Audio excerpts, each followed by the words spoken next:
নয়ের ক্ষেত্রে যেমন আমরা দেখেছি। তাই আমরা আজকে এসছি, 2 ঘন্টা হয়ে গেছে আমরা এখানে আছি। আমরা চাই যে উনি আমাদের সঙ্গে কথা বলুক, দেখতেই পাচ্ছেন উনি আমাদের সঙ্গে কথা বলুক, বলে সরকারের সঙ্গে একটা সুরাহার সমাধানে আসুক। আমরা ভোটের আগে 50,000 শূন্যপদে আমাদের ইন্টারভিউ নোটিফিকেশান যেন আমরা পাই, নাহলে এর থেকে আরও বৃহত্তর আন্দোলন তো হবেই। ভোট বয়কট করব, প্রয়োজন পড়লে আমরা এবিসির সামনে গিয়ে সবাই গিয়ে বসে যাব। এই হচ্ছে আমাদের সম্মানীয় কুণাল ঘোষের বাড়ি, দেখতেই পাচ্ছ। 2 ঘন্টা ধরে আমরা রোদে বসে আছি। 22-2000 প্রাথমিক ডিএলএড ঐক্যমঞ্চ বসে নেই, প্রতিনিয়ত আমরা চেষ্টা করছি। আমরা আমাদের এখন বিদেশ দা সবার প্রিয়, তার মুখ থেকে কিছু শুনে নেব। বিদেশ দা, দেখুন আজকে যে আমরা সমাধানের জন্য সম্মানীয় কুণাল ঘোষের বাড়ি এসেছি, তা ওনার সঙ্গে কি আমাদের দেখা হওয়ার কোনো পর্ব আছে? দেখুন, গত কয়েক মাস ধরে আমরা চেষ্টা করছি, উনি বিভিন্ন চাকরি প্রার্থীদের সাথে কথা বলে উনি সরকার পক্ষের সাথে একটা সুরাহা, একটা সেতু বন্ধনের চেষ্টা করে। তো আজকে আমরা এসেছি, গতকাল সারা রাত জাগা, ঘুমাতে পারিনি। বিভিন্নভাবে মানে হাতে লাগা, আঁচড় দেয়া থেকে শুরু করে এটা হয়ে থাকে আইন অমান্যে। তো আমরা আজকে এসেছি, আমাদের একটা সুযোগ দেয়া হোক। আমরা তো ওই 5 বছর বসেছিলাম, 1 বছর হলো আমাদের ইন্টারভিউ হয়েছে। তো আমরা চাইছি, একটা সুযোগ চাইছি। মুখ্যমন্ত্রী মমতা ব্যানার্জি মহাশয়া যেখানে জেলায় জেলায় বলছেন 1.5 লক্ষ শূন্যপদ, সেখানে তার বাস্তব রূপ আমরা দেখতে পাচ্ছি না। আমরা তো বারবারই বলছি, আমরা ঘরের ছেলে, আমরা বাংলার যুবক, বাংলার হবু চাকরি মানে শিক্ষক, আমরা কৃষ্টি, আমরা সৃষ্টি, আমরা মামাটি মানুষের পক্ষে ছিলাম এবং থাকবো। কিন্তু আমাদের ইন্টারভিউ নোটিশ কিন্তু চাই, একদম ইন্টারভিউ নোটিশ না এলে কিন্তু আমরা বৃহত্তর আন্দোলনে নামবো। পুলিশ আমাদের আটকাতে পারবে না। আচ্ছা, পর্ষদ সভাপতি যেখানে বলেছে যে 50,000 শূন্যপদ আছে, আমরা চাইলে সরকার যদি চায় এখনই নিয়োগ করতে পারি, তাহলে সেখানে সমস্যাটা কি হচ্ছে? শুধু সদিচ্ছা। বিহার গত 6 মাসে 1.5 লক্ষ নিয়োগ দিয়েছে, ডাইরেক্ট টেট কোয়ালিফাই করে নিয়োগ দিয়েছে বিহারের মতো একটা রাজ্য।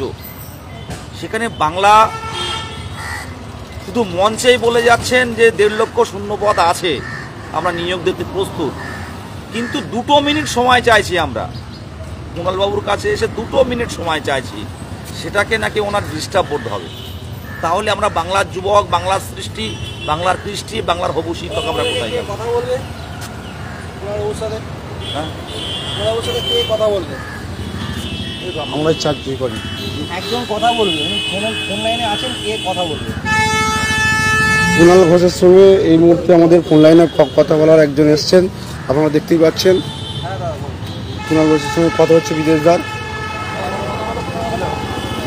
কুণাল ঘোষের সঙ্গে বিদেশদার কথা বলছে। নমস্কার দাদা, বলছি আমরা 2022 প্রাথমিক টেট উত্তীর্ণ আমরা।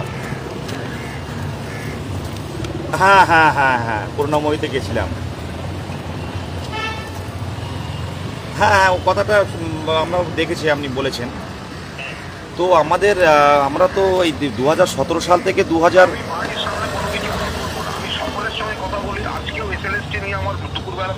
আমি দৌড়বো। আমি সরকারের কেউ নই, আমার কোনো ক্ষমতা নেই, কিন্তু আমি এদের সঙ্গে সহমত বলে আমি এই দৌড়ঝাঁপটা করছি। কিন্তু আমি বাড়ির সামনে কোনো সিন ক্রিয়েট হলে আমি একটা শব্দ কথা বলবো না। তাহলে কোথায় দেখা করতে পারে? তাহলে একটা টাইম দেন তাহলে। আজকে হবে না, কারণ হচ্ছে আজকে আমার এসএলএসটি নিয়ে মিটিং আছে বিকাশ ভবনে। হ্যাঁ, কবে হতে পারে? আগামীকাল, মানে আগামীকাল যদি আমি অফিসে ঢুকি দুপুরবেলা, তাহলে দেখা হতে পারে। ঠিক আছে। হ্যাঁ, থ্যাংক ইউ। হ্যাঁ, ধন্যবাদ স্যার। হ্যাঁ, ধন্যবাদ। দেখুন, এই মুহূর্তে আমি বারবার একটা কথাই বলেছি যে দাদা বাড়ির সামনে কথা বলে কোনো লাভ নেই, যা হবে অফিসের কথা হবে, তোমরা কোনো কথা শোনো না। এইটুকু উনি যে বললেন, দেখুন, আমরা এই মুহূর্তে সম্মানীয় কুণাল ঘোষের সঙ্গে কথা বললাম ফোনে, আপনারা সবাই লাইভেই দেখতে পেয়েছেন। দেখা যাক, উনি বললেন যে আমাদের সঙ্গে দেখা করবেন, আজ না হলেও বিদেশ যাবো। আমরা কুণালদার সাথে কথা বললাম, ফোনে কথা বললাম। উনি বললেন যে আমি অফিসে দেখা করব, তো অফিসে যাওয়ার জন্য প্রস্তুতি নিচ্ছি। এটা বলে আমরা আজকে এখান থেকে আমরা উঠে যাচ্ছি। নমস্কার, ভালো থাকুন। আগামীকাল আমরা দেখা আমরা করার আশায় ওনার সাথে রইলাম। দেখা করার আশায় রইলাম। একদম নমস্কার।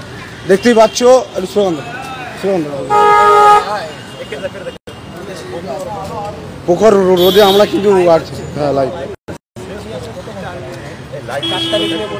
আচ্ছা, 4 তারিখে নিয়ে বলছি অল্প একটু করে। 4 তারিখে কিন্তু আমাদের খুব জমায়েত করতে হবে। কতজন আমরা জমায়েত নামছি রাস্তায়, এটাই কিন্তু সরকার দেখে।